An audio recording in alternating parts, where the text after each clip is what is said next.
him Mahatma, which means great soul. People of India like and respect him like a leader of his nation, their nation. And Mahatma Gandhi, he didn't like this name Mahatma because he was a very humble person. And other people, some people called him Mickey Mouse because of his smile. And he really loved this name than Mahatma. So today I'm going to deliver his speech, Quit India. Gandhi delivered this speech on August 8, 1942. In the speech, he emphasized his belief in ahimsa. Ahimsa is a Sanskrit word meaning not to injure, and dedicated himself to non-violence to achieve Indian independence from Great Britain. Quit India speech by Gandhi, August 8, 1942. Before you discuss the resolution, let me place before you one or two things.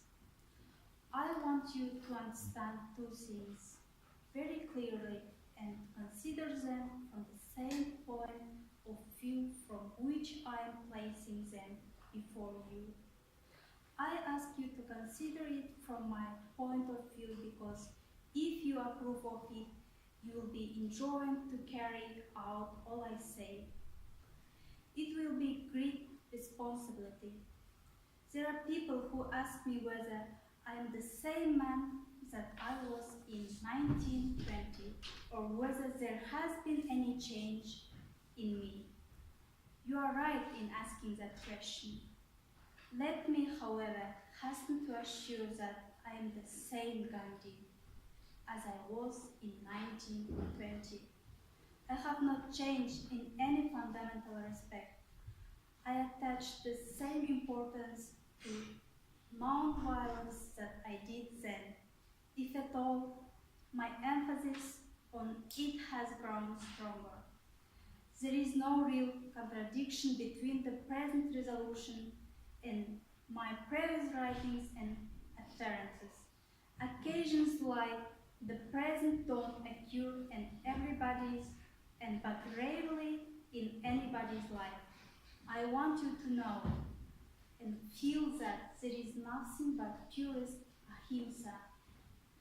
Ahimsa in all that I am saying and doing today. The draft resolution of the working committee is based on ahimsa. The contemplated struggle similarly has its roots in ahimsa. If therefore there is any among you who lost faith in ahimsa or is aware of it, let him not vote for this resolution. Let me explain my position clearly. God has vouchsafed to me a priceless gift in the weapon of ahimsa. I and my ahimsa are on our trail today.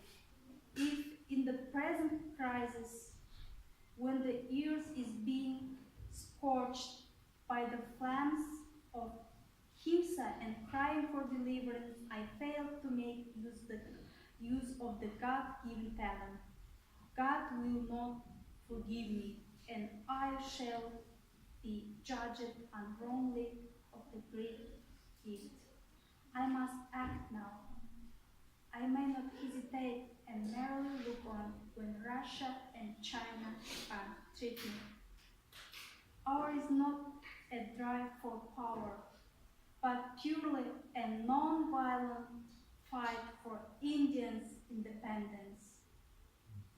In a violent struggle, a successful general has been often known to effect a military coup and to set up a dictatorship.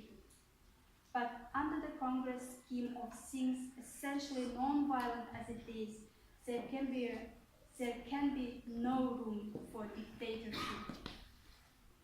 A non-violent soldier of freedom will carve nothing for himself. He fights only for the freedom of his country. The Congress is unconcerned as to who will rule when freedom is attained. The power, when it comes, will belong to the people of India, and it will be for them to decide to whom it plays entrusted. Maybe that the reins will be placed in the hands of the parsas, for instance, as I would love to say happen, or they may be handed to some others whose names are not heard in the Congress today. It will not be for you then to object saying, this community is microscopic. That party didn't play its due part in the freedom struggle. Why should it have all the power? Ever since its inception, the Congress has kept itself meticulously free of the communal pain. It has thought always in terms of the whole nation and has acted accordingly.